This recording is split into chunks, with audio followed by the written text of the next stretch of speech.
Assalamualaikum warahmatullahi wabarakatuh. Perkenalkan, kami peserta Latsar CPNS tahun 2026, angkatan 56. Di sini, kami akan memaparkan hasil diskusi kelompok kami tentang analisis isu aktual yang terjadi secara global maupun nasional. Diskusi ini disusun oleh Ririn Efriza Hairani Lubis SD dengan nomor absen 36, Robiatul Adawiyah Lubis SPD dengan nomor absen 37, Suci Wulandari SE dengan nomor absen 38, Umi Sahara dari Munte Eskom dengan nomor absen 39, dan Yohana SE dengan nomor absen 40.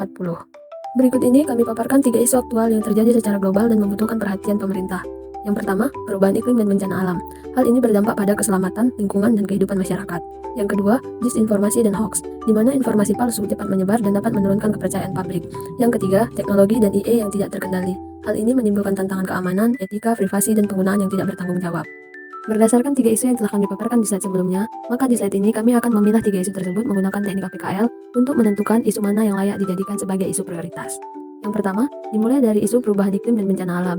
Untuk aktualnya itu, mendapat poin 4, problematika 4, kehalayakan 5, dan layak 5, dengan total 18. Untuk isu disinformasi dan hoax, aktual mendapat poin 5, problematika 5, kehalayakan 5, layak 5, total 20. Untuk isu teknologi dan IE yang tidak terkendali, aktual mendapat poin 5, problematika 5, kehalayakan 5, dan layak 4, total 19. Berdasarkan hasil APKL tersebut, isu disinformasi dan hoax memperoleh nilai tertinggi, yaitu 20. Maka isu tersebut kami jadikan sebagai isu prioritas. Mengapa disinformasi dan hoax menjadi isu prioritas?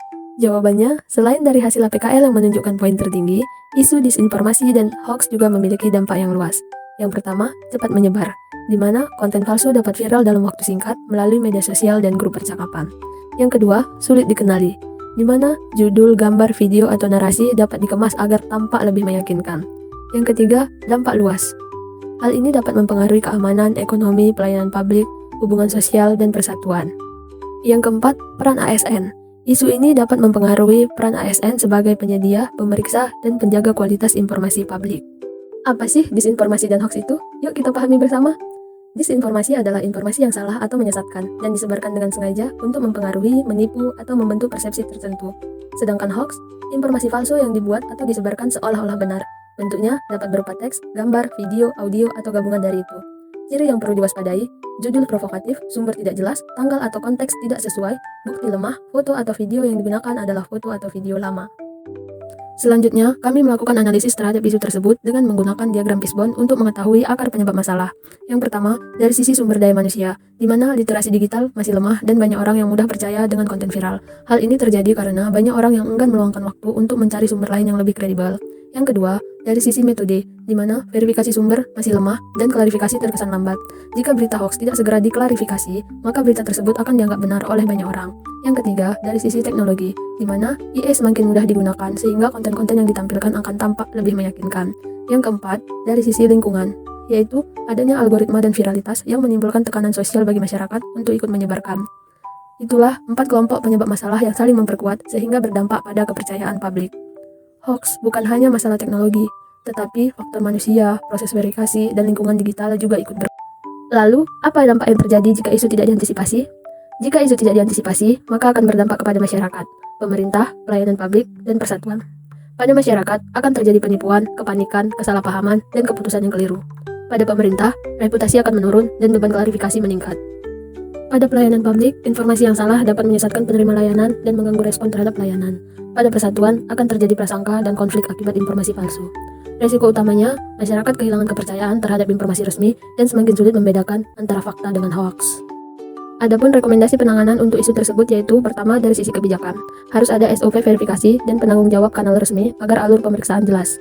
Yang kedua, dari sisi teknis, harus adanya pengecekan sumber, tanggal, konteks, penulis, bukti, lalu bandingkan dengan sumber resmi yang terpercaya.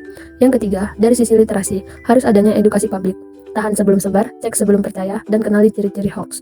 Yang keempat, dari sisi kolaborasi, harus ada koordinasi dengan Diskominfo, media, komunitas, dan instansi terkait. Adapun prinsip dari penanganan isu ini yaitu harus cepat merespon, tetapi tetap akurat dalam memverifikasi dan menyampaikan informasi. Adapun langkah praktis dalam menghadapi hoax yaitu tahan, cek sumber, bandingkan, verifikasi, dan bagikan secara bijak. Saring sebelum berbagi, cek sebelum percaya. Adapun kesimpulan dari hasil diskusi kami mengenai analisis isu aktual yang terjadi secara global dan nasional, yaitu pertama, skala prioritas, di mana isu tentang disinformasi dan hoax menjadi prioritas utama, karena memiliki skor APKL tertinggi yaitu 20. Dampak dari isu ini yaitu mengganggu kepercayaan publik, pelayanan, keamanan, ekonomi, dan persatuan. Adapun akar masalah dari isu ini yaitu rendahnya literasi digital, verifikasi yang terkesan lambat, teknologi IE yang semakin mudah digunakan, dan lingkungan digital. Untuk tindak lanjut dari hasil isu ini yaitu harus adanya SOV, verifikasi, literasi tentang edukasi publik, klarifikasi, kolaborasi, dan peran ASN. Demikian hasil diskusi dari kelompok kami. Terima kasih.